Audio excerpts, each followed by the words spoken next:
Hello everyone and welcome back. This is going to be a pre-recording as I'm going to be quite busy over the weekend and into next week, so I won't be around as much.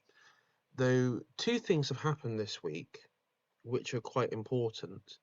One is more serious than the other, to be frank. Now the first one, the serious matter at hand, has been the grooming gang inquiry produced by Rupert Lowe and his team, effectively by those in the Restore Party, and I will do a separate video on that and give my take on it. But leaving that aside, that's been quite an important thing produced, and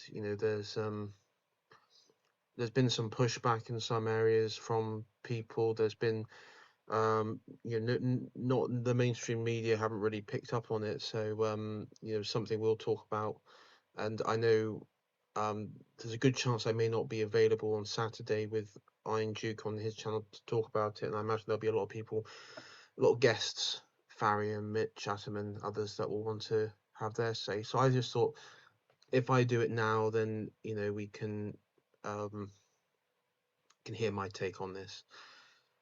Secondly, part of what this stream today is, of course, looking at the results from yesterday, from the Makerfield by-election, which of course the important thing was that Restore was standing in their I believe it's Rebecca Shepherd, their candidate, and I thought I would make a video because of course I made a I think a similar recording video or stream back before the local elections a few months ago now, several months ago, and advising Restore, who had just been announced that they were to become a party, but they weren't going to be standing as Restore in the Great Yarmouth area council elections, but as a separate political party called I think Great Yarmouth First or something like that.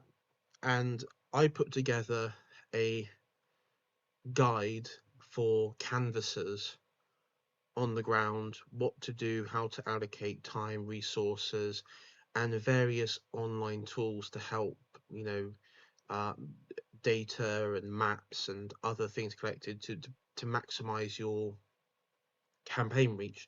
Now, this was for a council. This was even for the whole council area. This was for, I think it was 7 to 9 wards.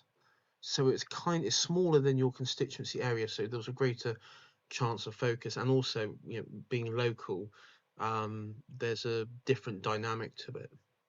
And I know that my video did quite well relative to my channel, got over 1,000 or so views, and I also know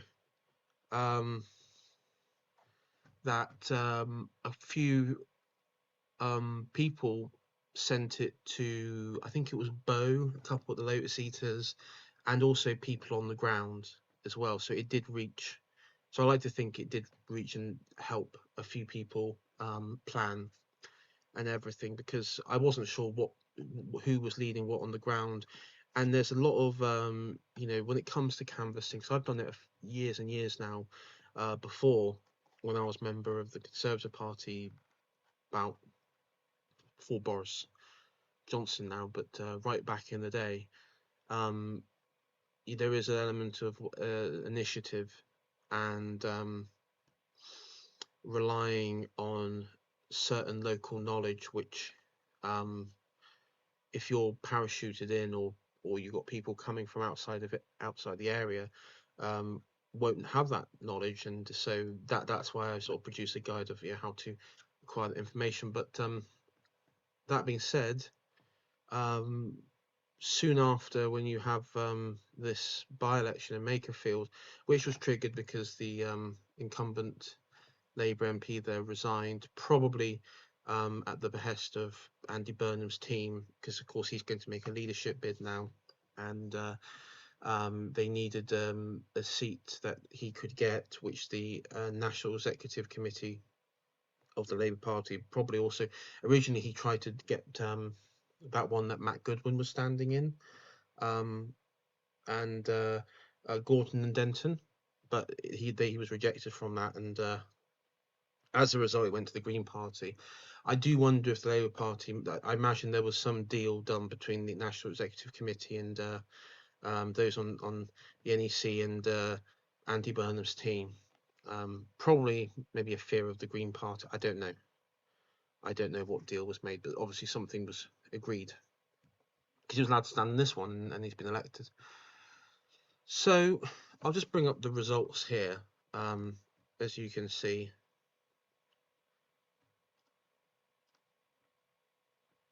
so this is Makerfield by-election, and Labour got 24,000. I mean, turnout was quite high. It was over 50%, which is unusual in by-election, and Labour got 55% of the vote at 24,931. Reform came quite a distant second with 34.5% of the vote, and then of course you have Restore down at 6.8. Now it is worth noting that Restore were polled, on average, I think it was 8 to 9%, and a lot of their supporters and campaigners online, in say not just the Lotus Eaters, I mean they were one factor, but many others were saying that it was going to be they'll be able to break 10%, or even that they may even they'll go into double digits and maybe go up into the high teens, early 20s. And of course, this hasn't been the case. It's they got 6.8%. Now, the argument is from a lot of their supporters this morning is that uh, this has been a good result regardless, because they only were created a couple months ago as a political party, and it was quick. The by-election, they didn't have they don't have the on-the-ground resources that Labour and Reform have. Particularly the Labour Party, and to get this number is quite a good showing.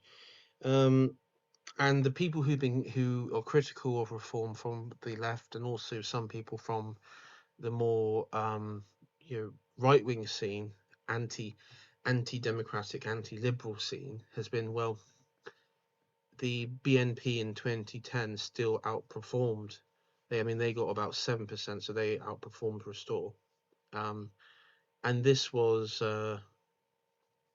them on the. At that point, the BNP had reached their ascendancy and were already in 2010, sort of declining at that point. And I think 2010 was the last time in their general election that they had a decent showing of votes. After that, they've gone into obscurity and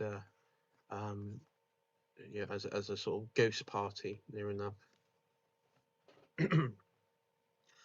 So what lessons can one gain from this? I think two things. First of all, from my understanding, the Restore candidate here was useless, effectively. She showed very little interest. This is what I'm hearing from people on the ground on this. She showed very little interest. She wasn't a confident speaker. She didn't engage with a lot of the online, like when I say online, like Facebook ads, that sort of stuff. It was very much Rupert and his face, and she did do some canvassing. I did hear she didn't turn up to one husting, which is again, it's a bad look. If I'm absolutely honest, I think the quality of the candidate here was quite poor, and it did seem that other figures did overshadow her in that by-election. Ideally, for a campaign like this, you need someone who is ideally a figure that's local, obviously, and somebody that that has that level of charisma, who's charismatic and also relatable. And I think, for whatever you think about Andy Burnham, he is, as one local said, I saw in an interview, he's got the gift, he's got a silver tongue gift, and he has. He is very, he's a good communicator.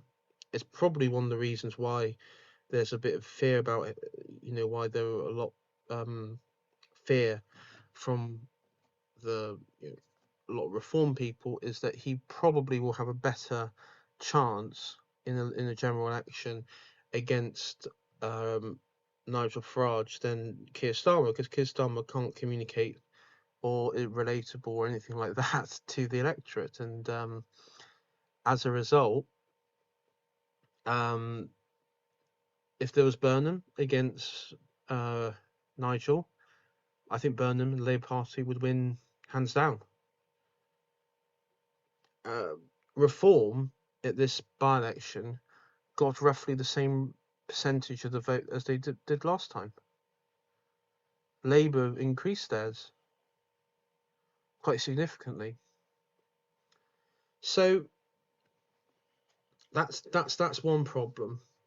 But we're all talking about Restore here. Is I think one of the factors that I think is with Restore is, number one, what is it?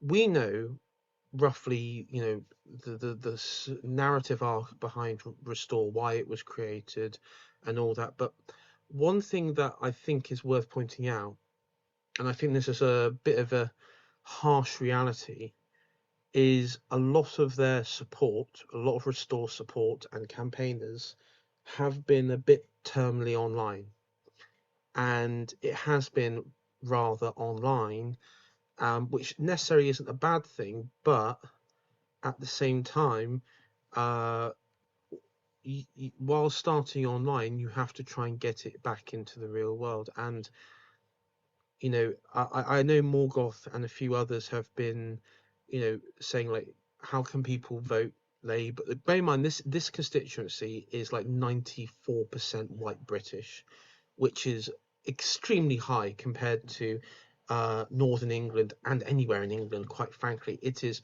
basically on par with my constituency in the southwest in rural England.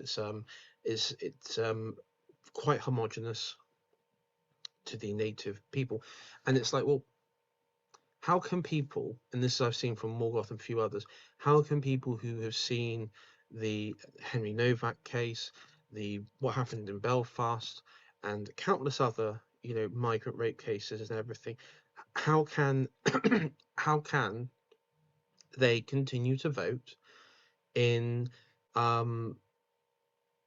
for Labour, and also for Reform, because a lot of those guys in the Reform leadership were Tory ministers and Tory advisors and Tory figures who invited Afghan refugees, Iraqi, and so on and so forth into this country, which seems to be the main pool of these high-profile murders, attempted murders, or rapes that go on.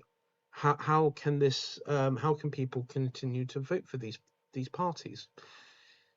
And unfortunately, I think if the information that we get, and myself included, is probably 70% on social media and then 30% everywhere else, but that being newspaper and maybe news or something, or if I see a passing news on the way to work, when I see or when I'm in work, when I see like the office sort of television on the corner where it's on mute, but it's like on the BBC or Sky or something.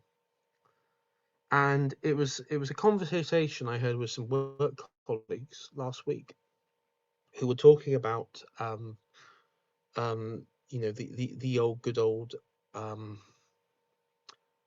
uh, what was going on in Belfast, and while they accept that migration is out of control, then when you have the language of pogroms in the way the media phrased it, and this is separate from what we see, what you, me, my subscribers, my friends that I stream with, what they see.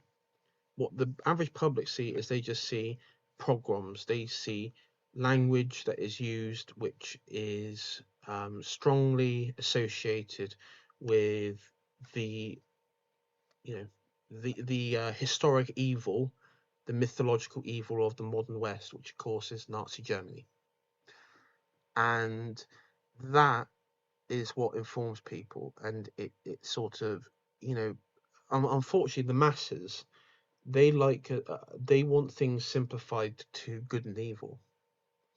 That's not necessarily a bad thing, but it's a bad thing in our situation because our opponents can always project themselves and maneuver themselves into the position of good, and then we chuck ourselves into the position of evil. And um, and then what we want and what we claim. And of course, I hate to say it, but when you talk about mass deportations, particularly in the wake of, you know, these sorts of things, and this was the argument by Question Time. This was the argument by Question Time, by not including Restore. Um, you know, from their understanding, when they look at people like um, um, Steve Laws, who, I mean, yeah, I agree. We shouldn't have to. There's an agreement which I hold entirely that we shouldn't have a mass foreign-born population in this country because this is what creates the problem.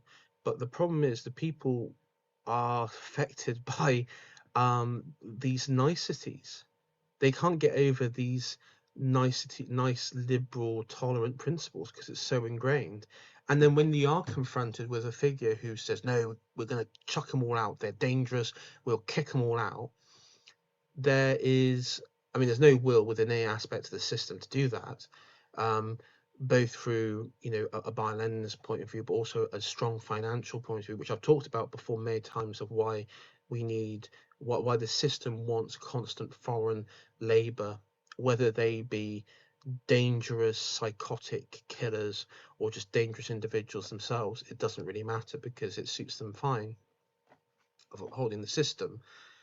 But people, when you're confronted with this, you know, that position, immediately retreat in. And um, I think a good part of it is, while all of us, Morgoth, myself, my friends with on Iron Duke stream, and the Lotus Eaters and countless other people, I think some people got a bit carried away with the result. I never thought Restore were going to win. I did think maybe they could get up to 10%, but obviously that didn't happen. They didn't lose their deposit. I think anything below 5% is you lose your deposit.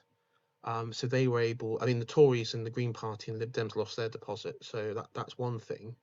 But I did think they may have, you know, they could have done better. I think they could have done better with the candidate. I think they could have done a bit better with the messaging.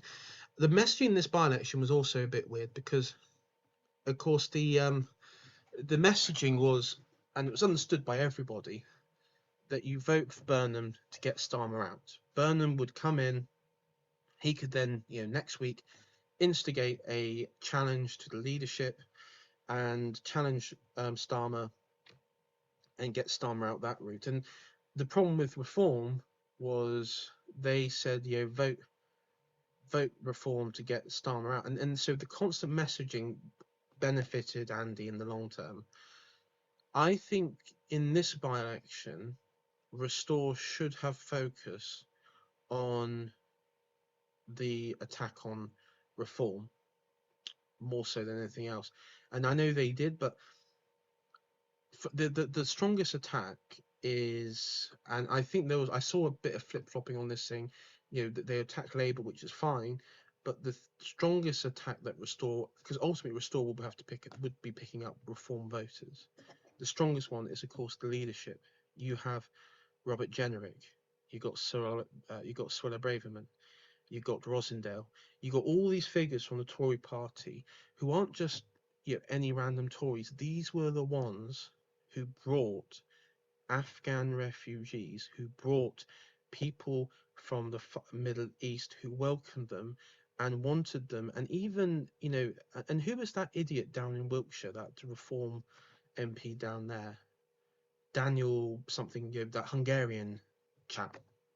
who talked about them being new Britons. And they invited these people here, and on a cultural thing, and we'll talk about this probably with the grooming gangs report, what it comes down to is you have a society where there is no honor. It's honorless. Honor comes through the patriarch, it comes through the family, the patriarch of the family on a tribal level. There is no sort of wider collective group because this is those are tribal societies. And those people were invited here. And it's also worth sort of more of a side note on this. It's also worth noting that these people who committed this, um, for them, it didn't really happen to their own. It didn't happen to their own people. The people who voted here, um, it didn't. What I was going to say was, it didn't happen in effectively large parts of their backyard. I mean, I'm sure there were grooming gangs, but if you look at the history of results where the BNP did well, it was in areas where there were high numbers of Asian men, high numbers. Places like Bradford, Rochdale, or it was high numbers of, and even in Dagenham in London, where you had foreign nationals, where there was a high enough propensity of them that it meant it sort of got the white English population there to sort of kick them into drive to vote for quote unquote the very very radical, nasty neo-Nazi anti-migrant party. And when you have a constituency like this, it's it's it's unlikely to garner that success. I know I'm just being realistic. I mean, like in the West Country, down here in the South, in the West, the constituencies which are like 99% white British or above 95% tend to vote Lib Dem because they're not exposed to these levels of problems. They're not exposed, and it's not even just grooming gangs. It is just the integration. It is the social cohesion, it's the tension that you have on the street to street level, it's the minutiae, there's the small uh, you know interactions and the sense of community and this brand new community asserting itself. These things have not been experienced in a lot of these places, and unlike in other places. And so I think as a seat, I don't know if Restore. I don't think Restore really stood much of a chance. I think if they were standing in somewhere in East Anglia, in or Essex, they probably have a better success rate, closer to Rupert's bit. But um, maybe even someone like Bradford or Rotherham. But it just wasn't the case. But yeah, I think ultimately, I think Restore should have gone a bit harder on reform in the sense of um, talking about or going over as a quick bite. Reform can't be trusted. They're filled with ex-Tories. I mean, the trouble is they can't. That's that. The ultimate problem is they can't because they're Restore like that. And that's my other point.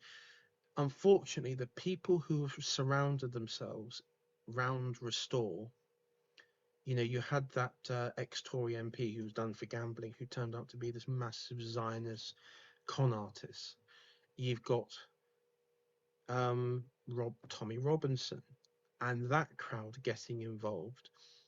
And I hate to say it, but Restore became very quickly they were attracting these con artists who proliferate in British right-wing spaces, and also that Ben Habib guy who is a total clown and is just there to sow division. And it's kind of like it's various cancers just going into the body, and the key to Restore, and I remember saying this right back along, is and AA said this as well in his video. You have to you can have these people there, but you can't allow them to be um, having sort of influence or say in the party. And the problem is, and I need to be honest here, Restore was, it attracted a lot of people from like Steve Laws and from the nationalist side, what we call nationalists, British nationalists, into the party, and right back along, um, Charlie Downs and others were signalling towards them. It was designed to be that party for them. There's no two ways about it, and it's sort of and I've seen someone say, "Well, it's a shame it's not becoming a big tent." And it's like, well, this is the problem. This big tent politics, this becomes the problem because you have um, these, you have like this sort of cabal which will come in. You'll have the obvious regime, the obvious like centre right crowd who are part of the, and this is how I think this is how the regime sort of co-ops parties. But this is how a regime co-ops parties. But you have the centre right crowd who'll come in and they'll bring their clowns and jesters and con artists, and they will get them to basically rage bait and harangue the um, nationalists who are a minority group, and um, make sure that they have no power or say within the party, and it becomes devices, and then it will leave. And this sort of clownish thing that happens on the right, and I mean they'll say the right is deeply divided. It's not even really divided. It's just that there are people who are quite serious in their goals, and then there are people who are just using it for a podcast grift. It's just working an angle. That's kind of the separation here. If I'm absolutely, I don't think Ben Habib or any of these people actually hold any sort of value, any sort of conviction, um, apart from you know their next their next interview, their next Oxford Union gig, or anything like that, or whatever. I mean, in Tommy's case, whatever his paymasters say.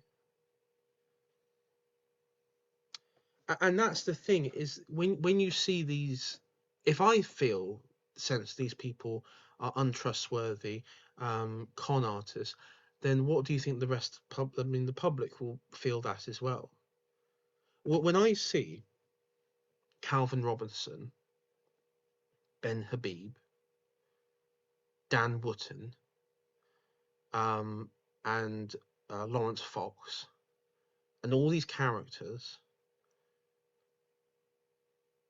they look untrustworthy, they behave untrustworthy. They kind of, I mean, one plays as dress up, quite frankly. He. I used an inappropriate term for him as someone in a frock, but he sort of larps as some sort of Catholic revitalist on one day, then runs off to America, and then there are a large contingent of very vocal voices of people who try and make themselves like the center of the you know, of the party who are unserious clowns. And, we criticise reform because of the Butlins, the clowning and the Butlins nature. And that is true because it does come across as unserious. It comes across as, you know, not not viable leadership. And I hate to say it, um, it, if and this is sort of a purpose for Restore, that actually they need to deeply reflect in not the people they got there. I mean, number one, they need to get rid of these clowns and need to get rid of these people. I mean, they may be good, they may be friends of yours, but if they're just not qualified, I mean, there's a lot of them not unqualified, and I will say, I, I, they need to they need to separate the podcast crowd from their leadership, if I'm absolutely honest, because it's okay to have, their podcast people and even maybe runners like candidates, but the leaderships, the leadership decision making, um, writing of reports and everything, it has to be done by serious and people with level of experience. They need some sort of level of experience here, and also they need to decide what party they're going to be. Are they going to be a party that's just alt reform, or are they going to be a sort of radical, unashamedly British party? And I understand that there is a limit of how British one as a party they can be, but on the whole, um, they they don't have to always go for the glitz and glamour of it all. I think it was a poor candidate. I don't think she showed much interest. I mean, I remember in one where she was on stage with Rupert, and he was talking about like mass deportation. She sort of rolled her eyes or something, or didn't seem to appear to agree fully. So um, yeah, I mean, this is where it comes down to it, and I was hesitant. I remember on Duke Stream, I was asked, should they have run a candidate? Everyone was sort of agreement. I was sort of half and half on this, and um, my initial response right back along was that they shouldn't have run. But I thought, well, at the end of the day, um, I thought, you know, we didn't know at that point Andy Burnham was running, so I thought, well, probably Reform might just win it, given the area, given the previous result as well. Um, but yeah, it's a shame. In many ways, it probably would have been better if Reform won it today, because it would have meant that Starmer would have stayed in, and while Starmer's still there, it would have given, Restore and others the energy needed, maybe even given them some direction. But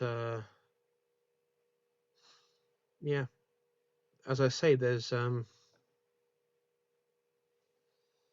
nothing else I can really say on this, to be honest. So thank you for tuning in for this sort of like ramble of my view on this. And yeah, I have been a bit critical of Restore here, but this is something that they need to reflect on going forward, because as a result wise, yeah, they came third.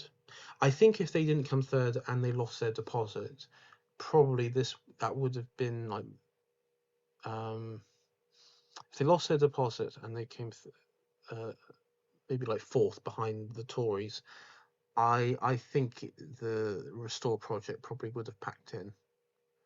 If I'm totally honest, I think that would have I think that would have been bad. But also, I hate to say it as well, and this is something I can say as political campaigning. Dan, um, and who's the guy I'm not very keen on?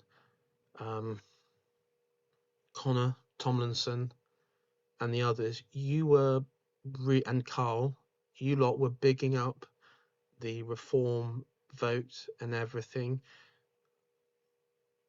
in the constituency. Sometimes when you do that, it does breed levels of complicity. People won't go out and vote. People won't be bothered to go out and do stuff. And I think those guys got quite carried away with the level of support that they could muster. And I know they did a lot. There was a lot of work on the ground, but they should have um, publicly said, "Yeah, we're fighting for every vote" or something like that. But unfortunately, now, from a strategical point of view, all your opponents are now, making videos of you and memes of you, making you look ridiculous because you overpromised and very much under-delivered. So yeah, that's let's say it's your first loss, but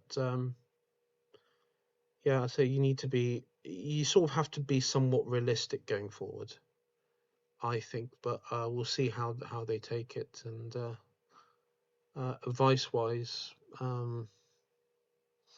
will they heed it? Probably not, but we'll see. But no, it wasn't a good showing, not at all.